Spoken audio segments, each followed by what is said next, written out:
Jason Schlon. I work for Delaware State University with the SARE program, Sustainable Agriculture Research and Education. And I just want to point out that there's a ton of resources online on SARE's national page, sare.org. And they also do grants, farmer grants, research and education grants, a lot of different things. And that's at northeastsare.org. But feel free to reply to any of the emails I've sent, and I can answer any questions you have. So with that, that's really all I have to say. I'm going to throw in a survey into the chat in a little bit, and then again at the end. I just want to encourage everybody, please complete the survey. It's only a handful of questions. It won't take you long, but we really need that to justify programs like this, and also for you to guide what programs we do in the future. So with that, I'm going to ask Andy Chamberlin from the University of Vermont to start sharing his screen, and it'll be his show now. Thanks for joining, everybody. Hi, everybody. Thanks for joining. I am Andy Chamberlin from UVM Extension. And I just want to confirm you can see my slideshow. Yep, we're good. Excellent. Thank you. So here we go. Thanks for joining. I'm Andy Chamberlin from UVM Extension, and I am an ag engineering technician or an outreach professional with Extension. So a little bit more about me. I am both a photographer and a videographer, and I have been since about middle school. So I've got about 15 years or so of experience behind the camera, and both of these hobbies are overlapping. So they both have overlapping techniques, but a little bit different forms of presentation. So I'm both a hobbyist as well as a freelancer. I do this on the side with my dad doing weddings and events and things. But obviously I can take this skill and wrap it and use it in my role as an outreach person with Extension too. So I thought today I was invited to share a little bit about video production and some tips that hopefully I can help take you to the next level. So first of all, I'd like to hear a little bit who's in the room. I mean, I don't necessarily know you, and that's okay, but what do you have in mind when you think of video? Or what do you think about that you might be making a video for? Are you envisioning doing a farmer interview? Are you thinking about just doing like a clip to share with audiences about a specific piece of equipment? Are you looking to capture a whole farm like Twilight meetings? So like what type of video do you think you'll produce? And if you could just throw that in the chat box, I'll read that in just a second, just so I get a better sense of what type of videos you think you might be producing. So go ahead and throw that in the chat if you will. Now, to frame the conversation, I wanted to keep this rather high level, or I guess rather low level, at a very simple gear, very low budget, kind of work with what you have and improve with what you've got, rather than getting into the details of specifics with equipment and such. And I'll mention a few things, but that's not the primary focus of today's conversation. So I wanted to really talk about how to shoot video on your phone, some techniques in capturing good audio quality with no added equipment, so your on-camera microphone, and then how to capture a decent shot with natural lighting. So you don't need to bring in additional lights and soft boxes and all that added cost of expense and effort and education. So, how do you just do something decent? Because it's not that hard, but a few little tricks can really improve the quality of product you're putting out there. Let's see. I can't see the chat. Jason, has anybody commented what type of stuff they want to produce? Yeah, quite a bit. I'll try to go through this quickly, but Megan, what did you mean pre-recorded trainings? Yep. So like Master Gardener training that's pre-recorded that we share later, and then workshops that might be live, but we want to make it look a little bit crisper to share later with other people. Okay. Recipe videos. Again, I want to emphasize we do have a diverse audience, so it's not just ag folks, but workshop recordings, project videos, live and pre-recorded trainings, instructional virtual tour of facilities, education videos on topics usually covered by workshops. We do have several master gardeners on hand. One says they'd like to be able to take folks on a tour of the garden, perhaps other gardening demonstrations, best management practice spotlight, also farm spotlight. Claudio said I produce a kind of teaching videos, transferring a concept to farmers, videos for beekeeping meetings, instructional videos, and meeting videos with Zoom, person interviews and educational pieces for youth and adults. Some could be pre-recorded, instructional education videos, how to do clips, short video, farmer interviews, events, interviews, podcasts. Man, we really got a good response here. Yes. Oh. More short clips that can be played during Zoom presentations, both indoor and outdoor. One person's been experimented with making short videos on the phone with Movie Pro, also interested in Snagit. So that's the more technical part of it. An assortment of videos, events, meetings, interviews, work in fields, social media posts, educational videos, social media posts. One person asked, should they be sending chats directly to me or to everybody? You can send it to everybody unless you want it to be private. Specific techniques for farmers.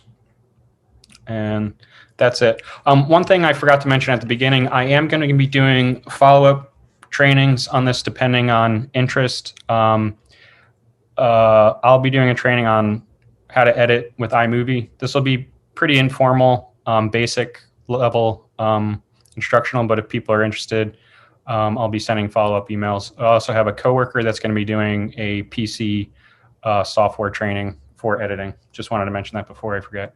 Oh, and I noticed that's Vern Grubinger in the photo there. He's from Northeast SARE and University of Vermont too. So hopefully you got something from that long list. I don't think I've ever got such a large response to a chat question before. A pretty broad general question too. That's impressive. So thanks everybody for speaking out. I think what I plan to talk about covers most of that, and I'll keep it broad so hopefully everybody can take something away from it. Appreciate the response. That's helpful. So to kick it off, what's the point? Why are you shooting video? And it sounds like a lot of you already have something in mind, which is awesome. And a lot of those projects sound really exciting. And it's helpful to figure out why you're shooting the video or what's the purpose of the video from the start and before you do it. So are you taking video to teach something, to entertain something, to demonstrate, capture an event for posterity, or now more likely record presentations and share them as webinars? We've been doing some of that this last winter, and has had a phenomenal response because we found that even if we only get 10 or 15 people to join live, so to speak, we record it, publish it later, and all of a sudden now an unlimited number of people can watch that and catch back later when it's more convenient for them, getting, hundreds of people to view the information you're sharing. So all of these things are great. And so knowing that purpose ahead of time can really help you produce something that's high quality and provides value and answers more questions than hopefully you cause. And I wanted to point out the difference between a clip versus a video, because there are some techniques I'm going to talk about today that are helpful whether you're shooting just a clip, could be short, something you'd put inside of a presentation, maybe a piece of equipment running, or, I'm thinking under a minute is typically just a clip. It isn't necessarily a full story.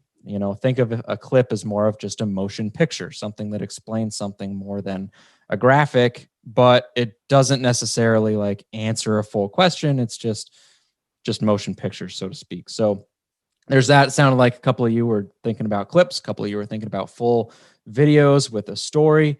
So that's great. And no matter what it is, it helps if you, like I said, think ahead of time and have an outline, have a plan. It doesn't have to be overly complicated, but just taking 5 minutes even before a thing, or obviously presentations much more, but think about what questions you are asking or questions that you're answering through the video. And sometimes I find it's helpful to just kind of like sit back, close my eyes, and visualize what it is that I plan to present or what the video is I'm imagining. And then write down those ideas, write down a shot list or the key elements that you want to show. You might be brainstorming up a really cool idea with a coworker. Well, jot that all down while it's fresh in your head before you lose it, and kind of close your eyes, picture what it is you're seeing, and then you can go out there and try to shoot it. And that's kind of the fun part, is trying to make what you have in your head. So storytelling through video always has a beginning, middle, and an end. It's kind of that story arc that you may have heard about. And I have a hard time absorbing that sometimes, though, because a beginning and a middle and an end is great, but what does that mean for an instruction video? Well, that might mean a welcome, a lesson, and then final thoughts, or your hook, and then the theme, and then the conclusion. So it doesn't really necessarily have to have that hook or a specific theme, but it needs to have an arc from beginning to end. Otherwise, you're going to leave the viewer with more questions, and it's not going to be fulfilling, or you're going to lose the viewer's attention and engagement, which is all the harder to get. So it's just something to think about. And where are you planning to publish this? I'll speak more about that in a minute. But if you're shooting specifically for social media, there's different things to consider. Like, what's the ideal video length? Are you shooting something, just a quick clip? Are you making an Instagram story? If so, those should be like 10 seconds. Otherwise, the way that they share it, it gets broken up and it gets more complicated. If you're sharing just an Instagram post, then up to a minute is perfect. They allow that. They encourage that. And then like Instagram TV, IGTV, you can go longer, but I find longer than more than a minute or two. I don't know that that's the best platform for sharing longer videos, because no one wants to sit on your phone and watch a half an hour webinar. So I don't know that Instagram's the best place to share that type of information, but thinking about what it is that you're presenting, who's watching it, and making sure that you're kind of staying on track relative to your brand, relative to your channel, relative to your mission or your business is important too. Random pet videos are entertaining, but does that belong on your business page? Maybe not. Maybe not all the time, at least. So I just wanted to emphasize that. Make sure that you're staying true. And so best practices for mobile phone use. Here's a couple quick takeaways. I recommend you shoot landscape or shoot sideways rather than vertical video, unless you're shooting for social media. Generally speaking, cameras, televisions, computer screens are all formatted for landscape or widescreen aspect ratios. So turning it sideways is helpful. Otherwise, when you show that phone video on your computer screen, it's going to be very tall and narrow, and you're going to have a whole lot of black space on the screen, both on the left and right side. So you're not utilizing everything that the viewer's looking at. So turning it sideways is helpful to give you that full screen experience. A couple other helpful points is to hold the edges of the phone. Doing this allows you to keep your fingers off of the lens, And you want to make sure you're not blocking the microphone, which can be hard to find where the actual microphone is because it's so discreet on phones nowadays. But holding the edges very carefully, make sure you're not blocking it and therefore going to give it a really muffled sound. Another thing is you want to keep your eye on the screen. So as you're shooting video, pay attention to what you're shooting, because if you're watching the person in front of you and not your screen, you could miss the action. So make sure you're paying attention to what you're shooting so you capture the subject. And lastly, I want to note, don't zoom in, or try not to zoom in if you don't have to. So you can zoom in on your phone by pinching or spreading, 2 fingers apart. But what that's doing is it's a digital zoom. So you're taking that image and stretching it out or blowing it up. So when you do that, you're going to lose resolution. And you can do this. You can experiment with it. It's like taking a picture and then zooming in on it afterward. It's not going to stay crisp. It's going to get blurry. So sometimes a little bit of a zoom is okay, but you want to try to stay away from excessive zoom. It's better to just move yourself, if at all possible, and get closer to the subject. Some more tips on shooting technique is to make sure that you have enough memory space on your phone. Oftentimes I'm on a farm visit and I'm like, hey, that looks really cool. Mind if I take a picture of that? Most farmers don't care, or they might be really hyped up about something. And it's like, hey, let's shoot a quick video about this, describing this piece of equipment. That's great. But you want to make sure you have enough memory space ahead of the event, and especially if you're planning to shoot video, because it does take up quite a bit more space than pictures. So make sure your phone's cleared off and has enough room. Same, you want to make sure your battery is charged up and ready to go. Cleaning your lens on your camera.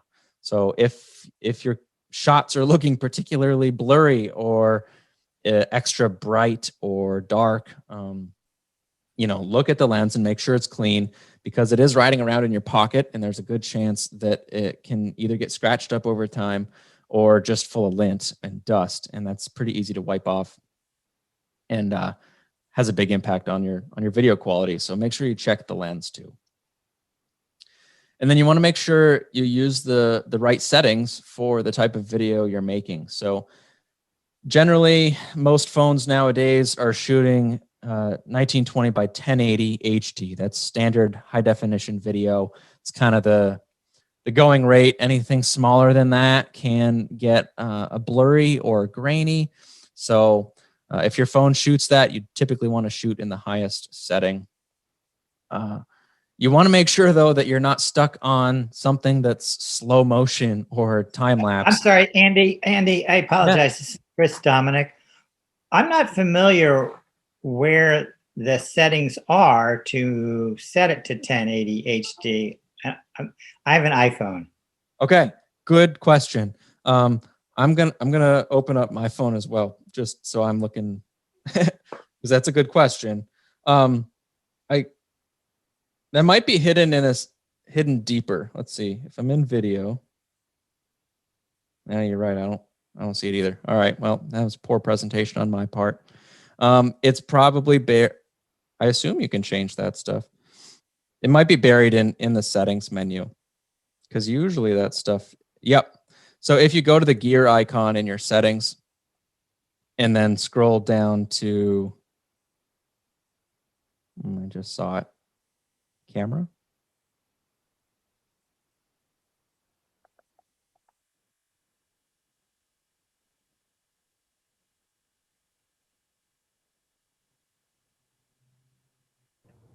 If you go to settings and then camera, there's different formats. Record video, There you go. and you can change the frames per second in the 1080p or 720 or 4K. Perfect. Thanks. That is a good question. We can really go into the weeds pretty quick on technical stuff, and everybody has different devices.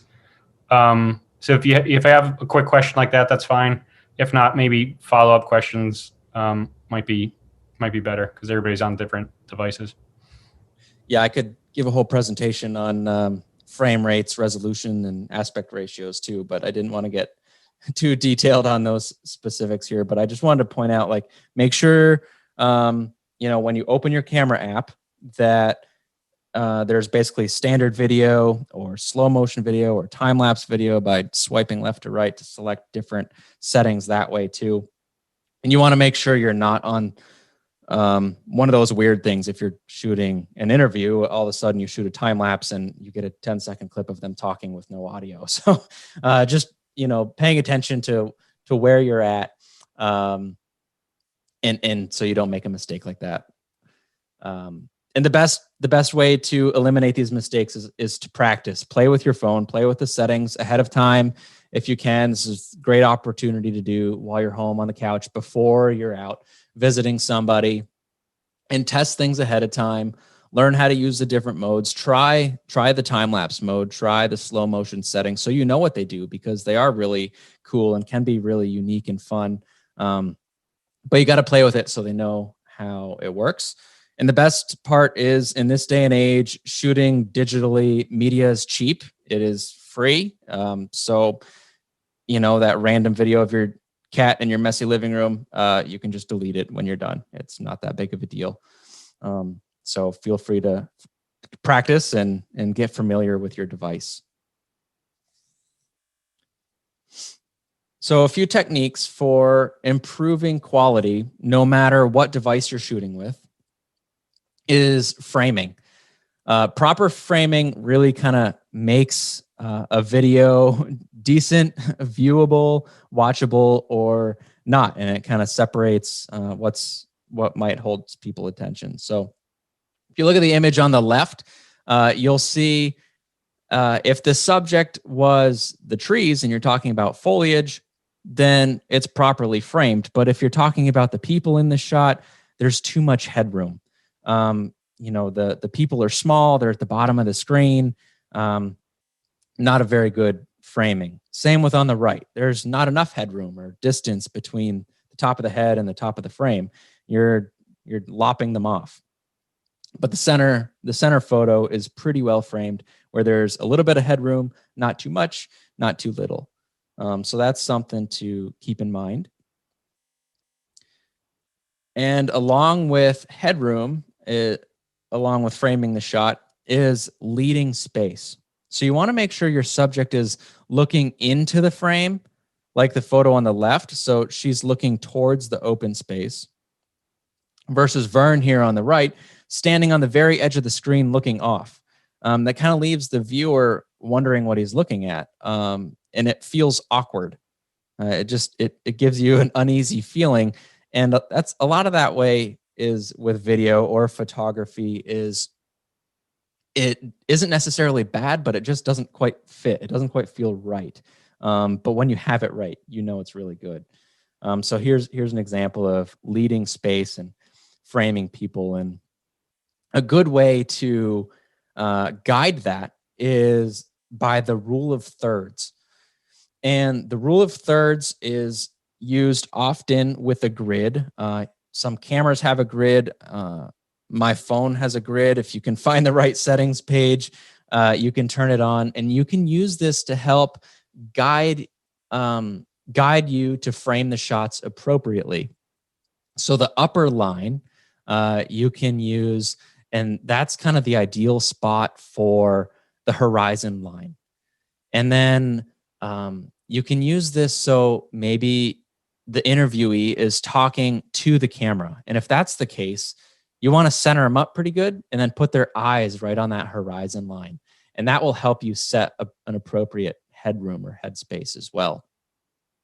If you have multiple people in the screen, it's helpful to put the subject on these intersecting points. So you can see the dog here is kind of intersected in this top right quadrant of the video. But as this video is moving, you might see that she's sniffing the leaves. So the subject might be her face. And if that's the case, then she's kind of centered. Same with this photo on the left, this woman with a kid here. If you imagine that grid, her head and the eye line is on that upper left intersection of those leading lines. So she's not just centered, but kind of off-centered, and it looks nice. So that's kind of a quick overview of the rule of thirds. Now, speaking about audio quality, a few tricks to audio quality is you want to make sure you're recording in a quiet location, if at all possible. And if it's noisy, you want to make sure that the subject is really close to the camera. That way you have a half a chance of hearing them. You also want to make sure that your subject is facing the camera, because when they turn around, if they're not mic'd, then they're going to disappear. So they need to be speaking towards the camera, or they'll just kind of drift off, and then you lose attention, you lose what they're saying. And same, maybe they're standing next to an air conditioner, or they're in a cooler. It's really noisy in there. Maybe it's best to, get a shot of the cooler, step outside, and then interview them away from the equipment, so it's a little quieter, a little easier for them to understand, or for you to understand them. Audio is half of video. So without video, you can understand the story. A video without audio is much harder to understand the story. Same with lighting. Lighting can make or break the shot as well, because if your interviewee looks like this subject on the right with their back to the sun, you get a silhouette and you don't know which direction they're facing. So you want to make sure that you're facing, that your back is not to the sun, and you're kind of facing the light, or shooting in the shadows. This photo on the left is myself in front of a greenhouse, but I'm kind of standing under the shadow of a tree, which kind of diffuses the light a little bit. So that's kind of a good way. You don't want your subject, glaring at the light and completely washed out by too much sun and brightness either, but trying to find a balance will help. Andy, Yeah. Andy, can I ask you, when you say face the sun, are you talking about the person holding the camera, or the person being the subject of the video? Who's facing the sun? Great question. The subject should face the sun. Thank you.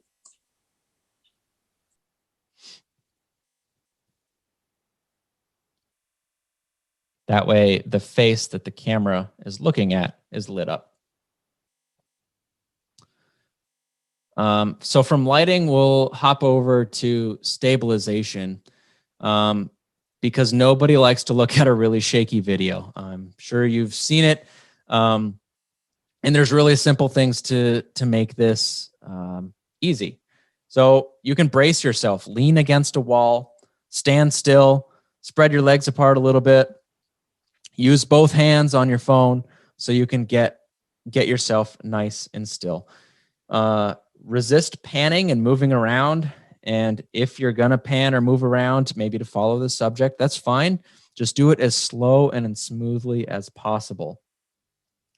This is really easy to overlook, and it may look smooth as you're shooting it because you're looking at it on a small screen. So a little bit of movement on your hands, looking at a small screen, may not seem like that big of a deal, but when you take that little video and all of a sudden you're watching it on a TV or a big computer screen, all of a sudden those little movements get really big. So it's, feel like you're shooting in slow motion, even though you're not. Like, that's how smooth you need to be. Take a breath, calm down, and, kind of hold the shot. Too quick of shots is not helpful either. But it helps you slow down, and it helps you get control and create a nice, smooth video. Now, if you're not shooting by hand, this is where a piece of gear comes in quite handy. Many of you, I'm sure, are familiar with a typical tripod, a 3-legged stand to hold a camera. This is great because you can set the camera on it, take your hands off, and walk away. It's going to hold it perfectly still. Another useful tool, it's a little less common, is the monopod. And all that is one leg of the tripod. So you can't just set that down and walk away. You have to keep your hands on it and hold it, but it allows you to take the weight out of your hands and just hold the stick still. So that's something to help take the bounce out.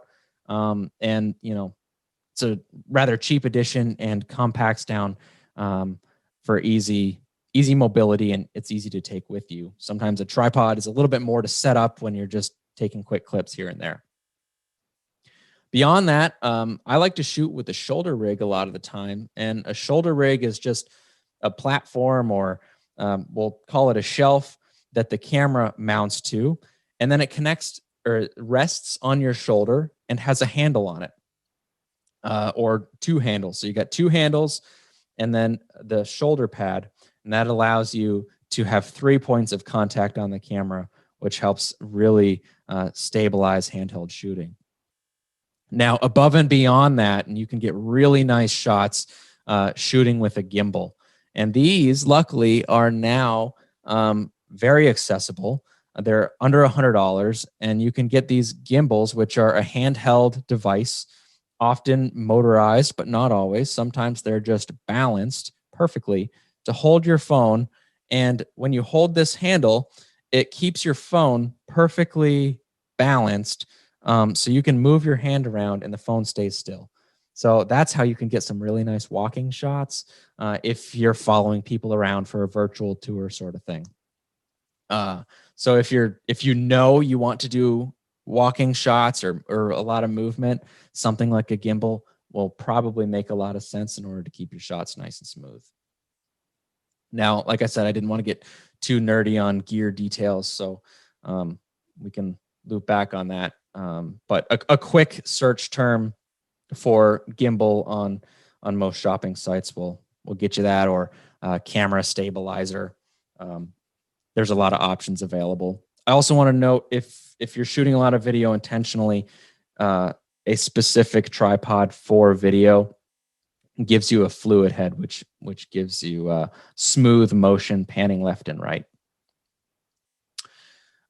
I've summarized a lot of this in a little 4-minute video. So if you need a refresher, or, you know, what did he say about lighting? Some of those were screenshots out of this little 4-minute clip that I've got on YouTube. You can just search for the title here, shooting videos on your phone, UVM Extension Ag Engineering. I can help you find that, but I'm sure we can send out an email with a link right to it as well. I dropped it in the chat, Andy. Perfect. Even better. Thank you. So putting this together a little bit is editing. And editing can seem really overwhelming, but the process of it is rather simple. It doesn't have to be complicated. What you're doing when you're editing is choosing the right shots. So picking your best clips of the day and trimming them down. Maybe it's a little shaky at the beginning, a little shaky at the end, or you recorded long or you started recording early and they said, okay, I'm ready. You know, you can trim all that out. You can take those clips and put them in the right order so it makes sense for the viewer to go from start to finish for a project. This is an opportunity to add a music track or a voiceover. So a recorded audio overlay, which is a great way for presentations and things. You can add titles, slides, or other graphics, charts or things, data that you can't necessarily present on the camera, but editing is where you can pop these in and make multiple clips into one video. Now, I know editing isn't always needed. Editing causes a lot of anxiety, and a lot of clips or really short videos don't necessarily need editing. So there are ways that you can have a few tricks to avoid it.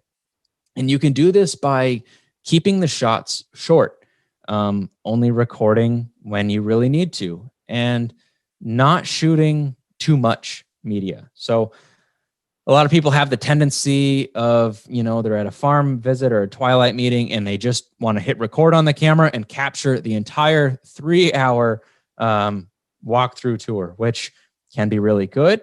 But boy, is that a headache when you go to edit it later.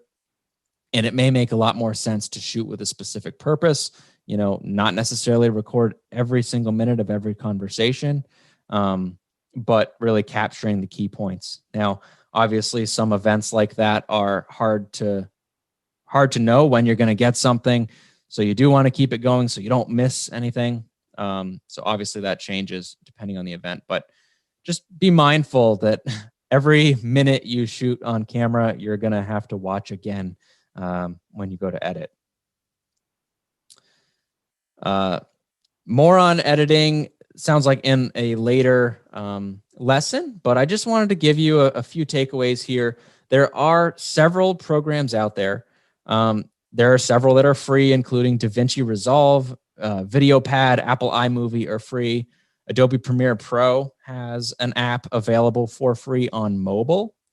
Otherwise, the more professional programs like Premiere Pro or Final Cut are run by subscription programs, which are often $20 to $50 a month to have access to this software, which allows you to do the assembly, allows you to add photos, videos, cut, trim, color grade. That's where you can kind of really go off the deep end. But I want to give you a starting point that there are many out there to choose from. I'm most familiar with Premiere Pro. So that's what I use for everything, either simple or complex. Now, no matter what you choose, you can pretty much self-teach yourself. You can start and kind of learn as you go, which is the phenomenal thing in this day and age. And there's several resources you can choose to learn from. I've learned a lot from lynda.com.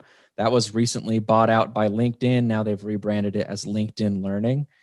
YouTube has got great tutorials as well. Lynda.com is set up, or LinkedInLearning.com is set up a little bit more like an online course. So it's set up to kind of walk you through from start to finish. YouTube might be a little bit harder to find what you're looking for, but is obviously the easiest thing to search. There's also other online courses available on places like Skillshare or Udemy. But I know a lot of you are working for Extension or other similar programs. And I wanted to mention that make sure you check your university or your corporate business benefits, because I know through UVM, you can get student discounts and things. And same with like lynda.com. Like that's a benefit I've had at previous employers that it gets overlooked and often underutilized. So make sure you check with your IT department, check with your benefits department, and see if they have any access to online e-learning platforms like this. You might have access to it and not know it. So a little bit about publishing. Your job shooting a video is not done until it is shared. So just because you shot it, maybe you edited it, now what? How are you going to get that in front of your audience? Are you putting it on YouTube with a private link to share your friends as a host? Are you putting it on YouTube to show the entire world? Are you sharing it on social media or embedding it in your website or adding a link to an email list? How you present it is something you need to have in mind. Otherwise, your efforts are going to go to waste. Now, I've kind of chosen to narrow in on YouTube for most of the video projects that I do. And most of the outreach is targeted toward small farms. Really, we work with Vermont growers and growers out of the Northeast, but a grower in Washington State it can certainly learn from our stuff too. So that's where it's important to really add in all this other background and key information so it's useful and searchable by your target audience all over the world. So make sure you put good effort into a good title and select a good thumbnail. Oftentimes on YouTube, you can upload a custom thumbnail. So you can see the three on the right are kind of the default ones, but sometimes you can take a screen grab or take a graphic or that title slide of your presentation and put that up first to catch the user's attention. You want to make sure you have a really good description. And this is a place where you can add links, whether it be to more relevant resources, links to the farmers, links to your business, links to other profiles. I will say that you need to make sure you add the https:// information. You need the full link there in order to activate the hyperlink, because if you just did smallaxfarm.com, YouTube doesn't, or a lot of softwares or websites don't necessarily recognize the short format of it. So I want to make sure that you get the whole link in there and you have a very thorough description. You want to make sure you're putting keywords in the appropriate fields. So what people are searching for is actually what brings up the video. A lot of ways I do this is, you may think you have a video that is, like this one here, a wash pack tour of Small Axe Farm. You could title a video, Evan showing off his farm building. Well, that's not gonna get a whole lot of traction for people on YouTube, because no one is going to search for Evan showing off his farm building. It's too generic. It doesn't make any sense. It makes a lot of sense to you, but not necessarily the strangers or your audience. So a little tip that I use to define search engine optimization, or SEO, is what is that audience searching in order to find this video, or what term would you use to find this video? So vegetable pack shed tour might do it, or maybe not pack shed. Maybe it's just vegetable wash pack tour might be a better title.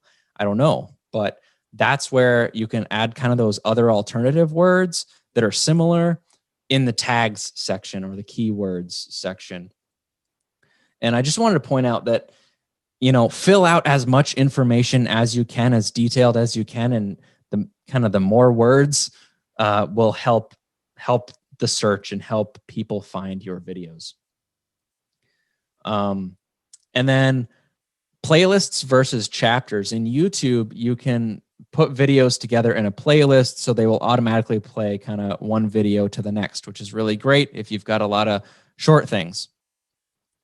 In this example here, we have a post-harvest case study. So I interviewed this farmer, and we have him talking about the project. Is one video, 5 minutes here. We get another 10-minute video of him walking through and showing us stuff. We've got another 3-minute video talking about the attached greenhouse, another one with his wife reflecting on some things, and then another one showing them washing some crops, whatever. All those are all in a playlist, so the user can just kind of watch the whole series one after another.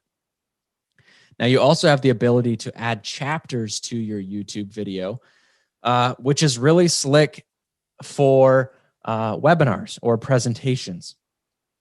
And in order to do that, that allows you down on the bottom of the scroll bar, it kind of pops up a window, so you can have the introduction, and then you can have speaker one with their name pop up. So you can easily scroll through, we'll say, an hour-long presentation, so the user can get to the key points if they just want to, catch a certain segment.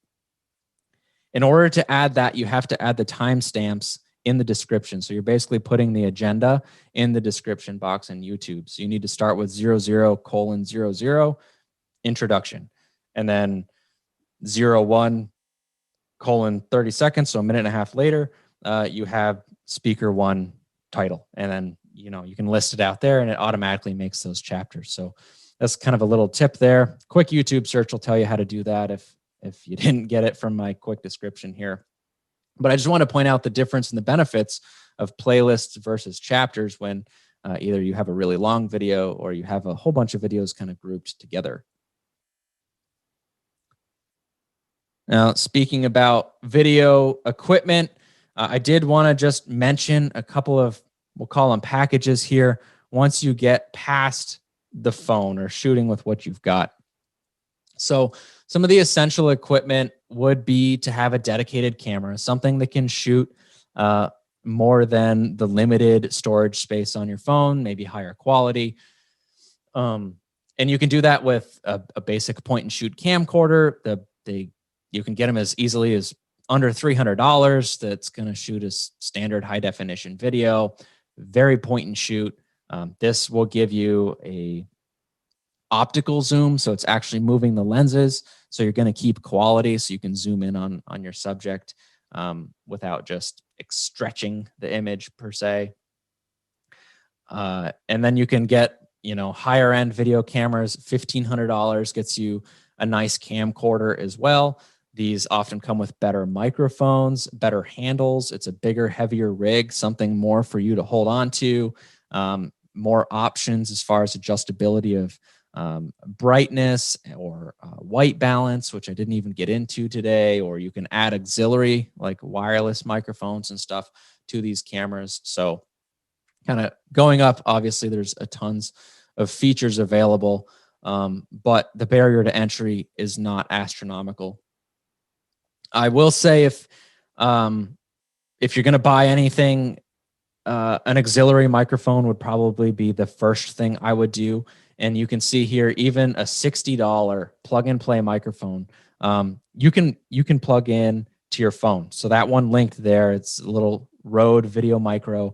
You can plug that into your phone, and then all of a sudden you're going to get way better audio quality than just what your phone has. So, a $50 upgrade there will take your production level to a notch above.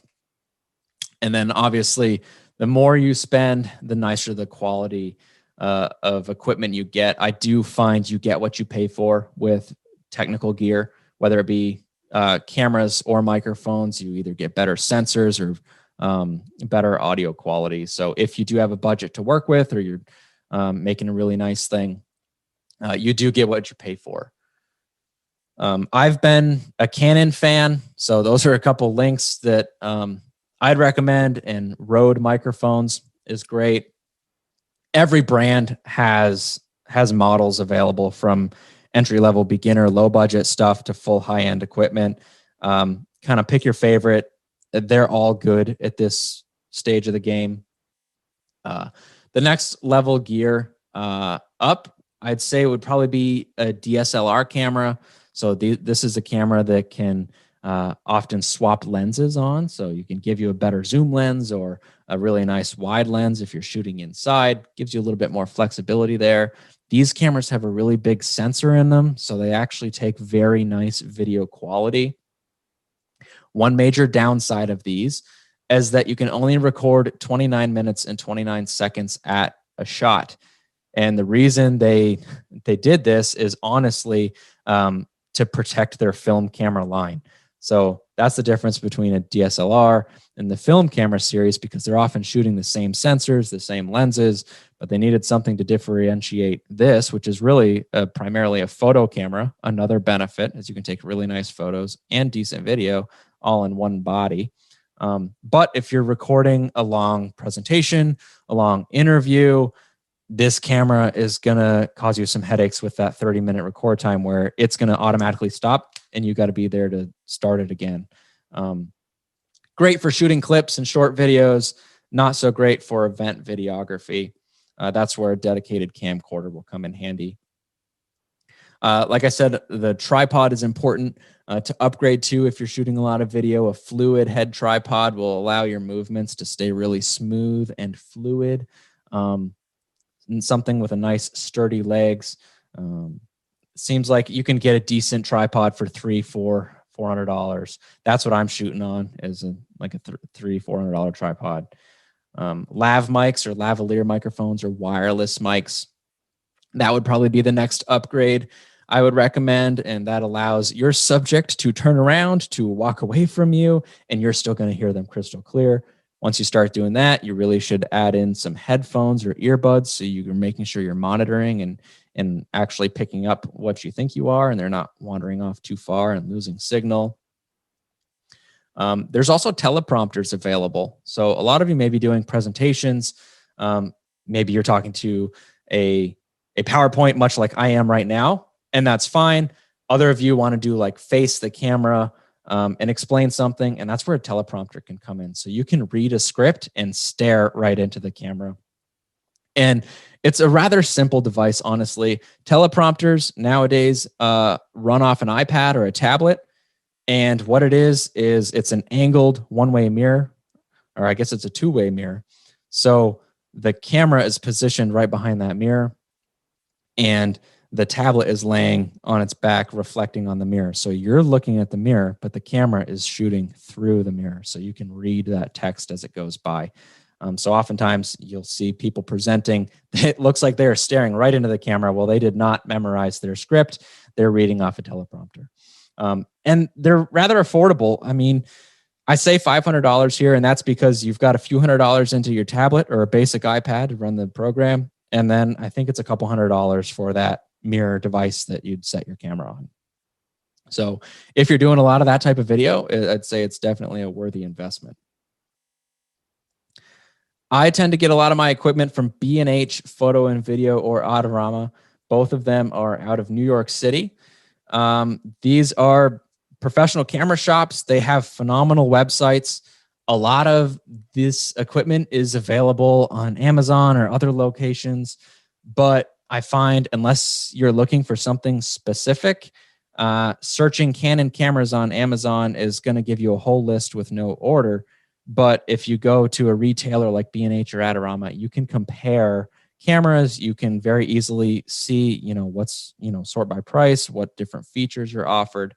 And they're just much better at laying out the details and helping you decide what's the best tool for what it is you're shooting with.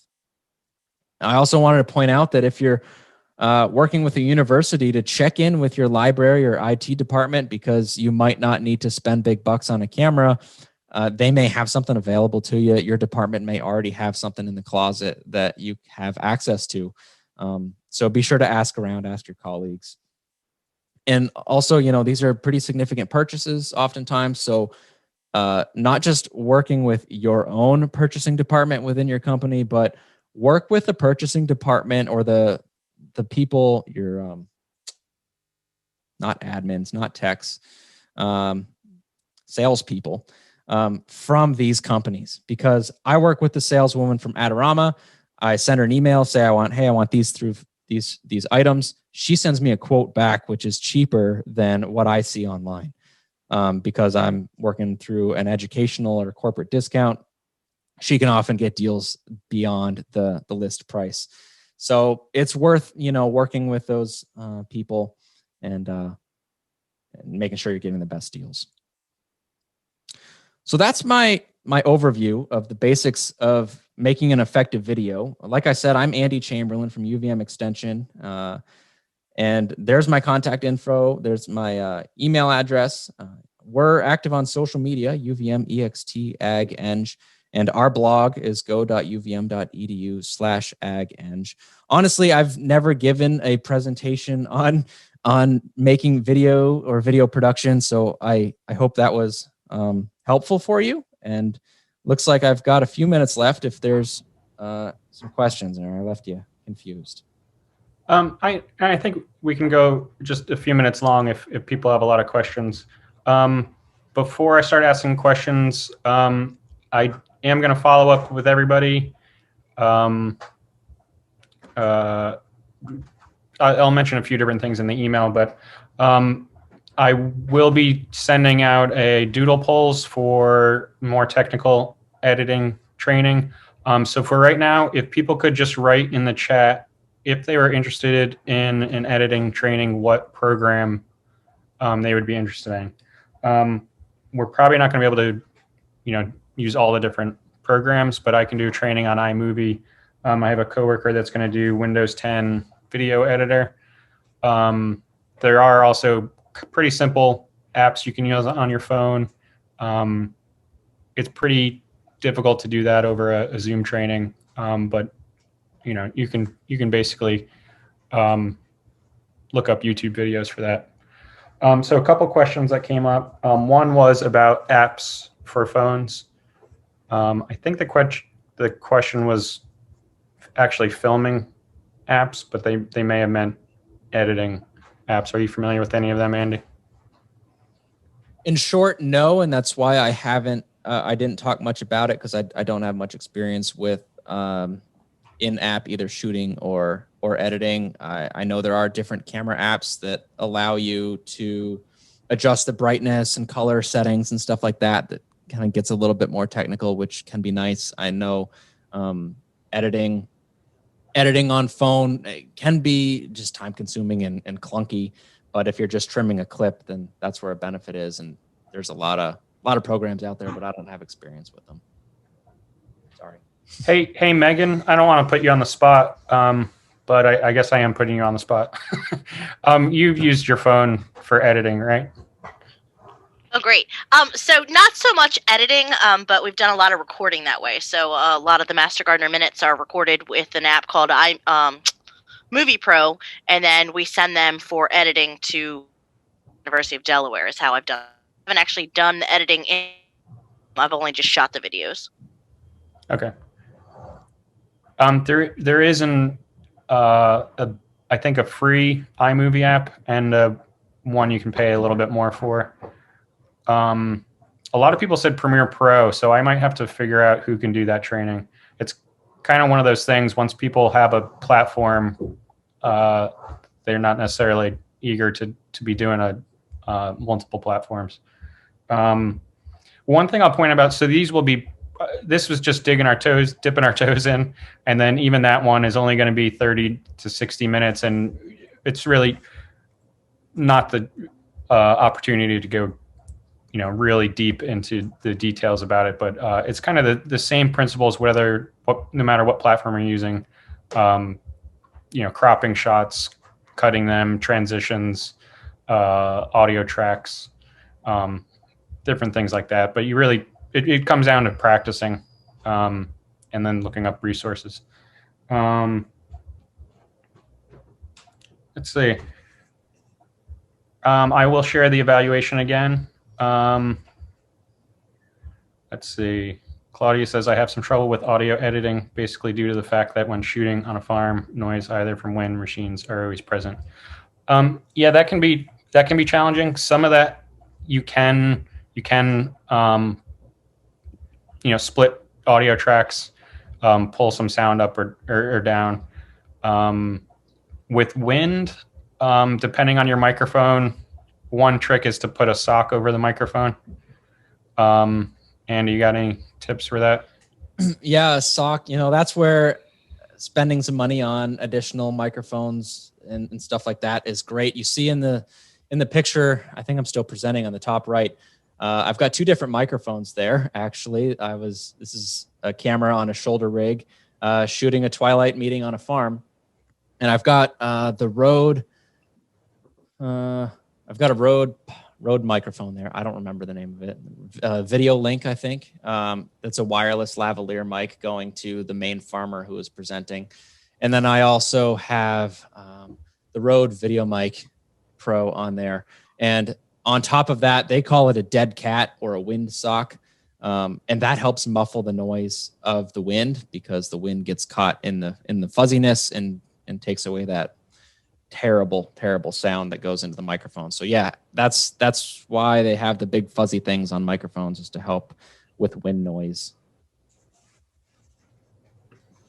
Yeah, Rode just came out with the Wireless Go, which is a lavalier that's just in a little clip. So you put one clip on your camera, one clip on your speaker, no wire to a belt pack. And that stuff's really targeted at a really sweet price point too. That's super easy plug and play. And it does pretty well against wind as well. That's what we use as well. So Nice. those do have a little sock, styrofoam or mesh thing that goes on them, but they do really well. I think it's because it's close to the clothes and close to where the voice is why it makes a difference. I had a question about, you said about the Gambrel and the shoulder mount. What kind of money are they to invest in? Under $100. Okay. Yeah, I just did a quick Amazon search the other day to see what was out there for phone gimbals or phone stabilizer. And I was like, yeah, you can get a handheld powered stabilizer for, it was like $80 or something. Nice. Like, wow, that's Okay. awesome. Because I think that might be as helpful as anything. Absolutely. To stop some of the wobble when you can't have a full-on tripod in the mix. Right. Okay. Thank you. Another thing to keep in mind, if you're just doing like basic interview shots on your phone, you can get a really inexpensive tripod that you just click your phone in. And it might seem unnecessary, but it can really make the difference of, a shaky shot or just, nice, steady one.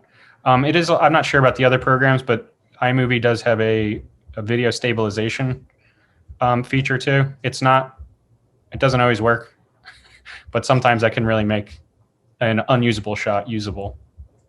Right. Premiere Pro has a similar effect called warp stabilizer, and that's used to help take out the jitters, or like you said, maybe save a shot, but it's not something to rely on. Yeah, sometimes it'll just it's doing, and analyzing it somehow, and sometimes it will focus on, just a random thing, and it just doesn't work. If anybody wants to unmute themselves to ask a question, if you have a new one or one that I missed, some people are chiming in with different types of microphones. Debbie says they have an amperage Mighty Mic wireless Bluetooth, and it blocks out lawnmowers, barking dogs in the background. Claudio says what I am using and strongly recommend is a GoPro camera with gimbal. Absolutely, I'm a big GoPro fan. They're super versatile, and their quality has gotten really good. Even their audio quality in the newer cameras is great, and the fact that they're really durable and waterproof, even without a case, is perfect for versatile farm use. And they're not as expensive as they used to be either. Nah, I mean $300 to $500. It's really quite reasonable for what they can do. I mean, I just got actually a 360 GoPro to try to do some virtual tour type stuff, and that's really unique. And those new cameras have built-in image stabilization, which is just amazing. Even shooting handheld without a gimbal is very smooth. So a GoPro, I would say, is a good camera for sure. One of the downsides would be like it's not great for interviewing because it's shooting so wide and the microphone is not right there. But they have add-ons and stuff where you can add better mics to it and plug into them. And Andy, you said you don't use Premiere Pro? No, I do. Oh, you do? Yeah, that's what I use. Okay. I wasn't expecting so many people that would be interested in that. Would you be interested in doing a follow-up training, perhaps? We can talk about that offline. Yeah, we can talk about it later, but yeah, I probably could do some basics in there. Okay. Any other questions?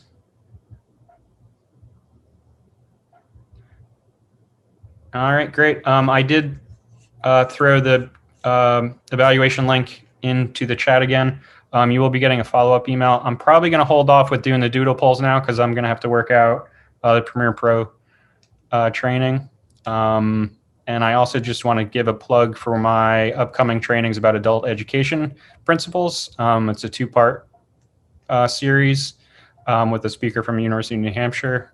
You're welcome to go to either of them or both. It will be, ideally, you would go to the part 1 and then part 2, but there'll be more information about that in the email everybody gets. So with that, I want to thank Andy Chamberlin again. That was really great. I'm really impressed with our audience. It was a very diverse group from Delaware State University, University of Delaware, Delaware Department of Ag, people from conservation districts, Maryland folks as well. So I think I got a lot of it. I hope people did. Encourage you to fill out the evaluation again. And send any follow-up questions to me or to Andy. Hopefully we can get you the information you need. Thank you. Thanks, everybody. Thank you. Have a good day, everybody.